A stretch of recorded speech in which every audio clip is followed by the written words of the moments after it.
राज्यात अद्यापही मान्सूनची प्रतीक्षा असतानाच उन्हाचा चटका आणि उकाडा तापदायक ठरतोय।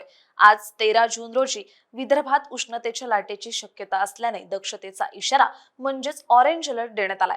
तर कोकणात उष्ण व दमट हवामानाची तर उर्वरित राज्यात तुरळक ठिकाणी वादळी पावसाची शक्यता असल्याने सतर्कतेचा इशारा म्हणजेच येलो अलर्ट हवामान विभागाने दिलाय। शुक्रवारी म्हणजेच काल 12 जून रोजी सकाळपर्यंतच्या 24 तासांमध्ये राजस्थानच्या जैसलमेर येथे देशातील उच्चांकी 46 अंश सेल्सिअस तापमानाची नोंद झाली। हंगामी कमी दाबाचा पट्टा पाकिस्तानातील चक्राकार वाऱ्यांपासून ते पश्चिम बंगालपर्यंत विस्तारलाय। तमिळनाडूच्या किनाऱ्यालगत चक्राकार वाऱ्यांची स्थिती असून त्याला लागून वाऱ्यांचे जोड क्षेत्र सक्रिय आहे। शुक्रवारी म्हणजेच काल 12 जून रोजी सकाळपर्यंतच्या 24 तासांमध्ये वर्धा येथे राज्यातील उच्चांकी 44.5 अंश सेल्सिअस तापमानाची नोंद झाली।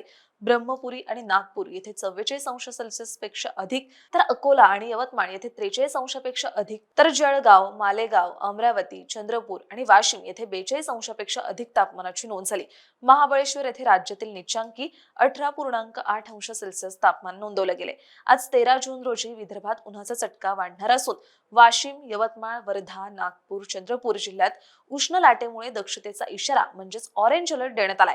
कोकणातील पालघर, ठाणे, मुंबई, रायगड आणि विदर्भातील अकोला, अमरावती येथे उष्ण व दमट हवामान व उष्ण लाटेची शक्यता आहे। तसंच पूर्व विदर्भासह उर्वरित राज्यात तुरळक ठिकाणी वादळी पावसाची शक्यता असल्याने सतर्कतेचा इशारा म्हणजेच येलो अलर्ट हवामान विभागाने दिलाय। उर्वरित राज्यात ढगाळ आकाशासह उन्हाचा चटका आणि उकाडा तापदायक राहण्याची शक्यता कायम आहे।